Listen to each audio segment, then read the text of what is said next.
Hey guys, and welcome back to Play the Game. I am Mr. Joe Trocious. Today, Treyarch released a video showing Dr. Monty and the crew and everybody within the Ether. Now, for those of you that aren't aware of what the Ether is what takes place between point A and point B. When you go through the portal, that is the Ether, the transition between going from one parallel universe to another. And within this trailer, Dr. Monty is telling us that things are going to get a lot worse before they get a lot better, and that's something that we already know. He's actually said this before in Garage Crovy. And he's telling us that we get to change the rules, but within changing the rules, there are a set of rules, he says, that can't be changed. There's certain things that just absolutely cannot be changed, but you can change the rules for what is actually happening, if that makes sense. That's really hard to explain. Basically, imagine it like this. You're playing a game of basketball, and the goal is to get the basketball in the hoop. For every hoop that you make, you get 1 point. So what we could do is change the scoring system, but we, however, cannot change the fundamentals of basketball. This goal is still to make the ball through the hoop, but we can change how many points you're going to get for actually making that hoop. So now instead of 1 point, you're getting 2.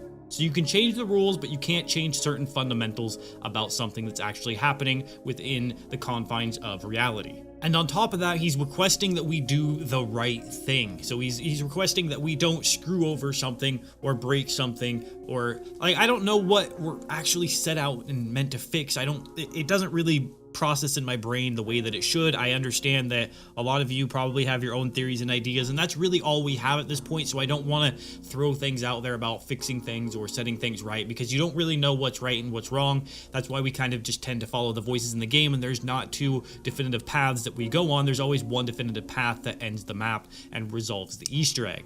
And before we quickly wrap up this video, I do want to mention that Dr. Monty is wearing the red scarf. I know this. I spoke about it in a previous video a long time ago, wondering who this scarf belonged to. I got a lot of shit for it. A lot of people said that the scarf was just regs placed around the map for Origins, but it's clear to me now that I was right. I don't want to say that because I don't like saying I was right, because that's just really annoying when I see other people do that. I just want to say that it is Dr. Monty's scarf. I caught a lot of shit for that, so I'm actually really happy that it is.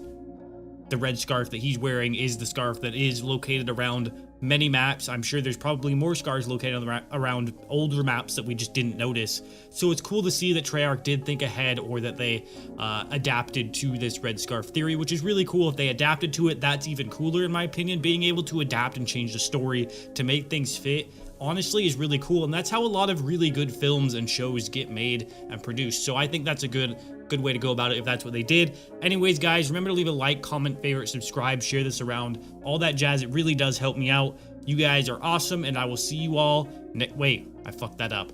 As always, it's been fun, it's been me, and I will see you all next video.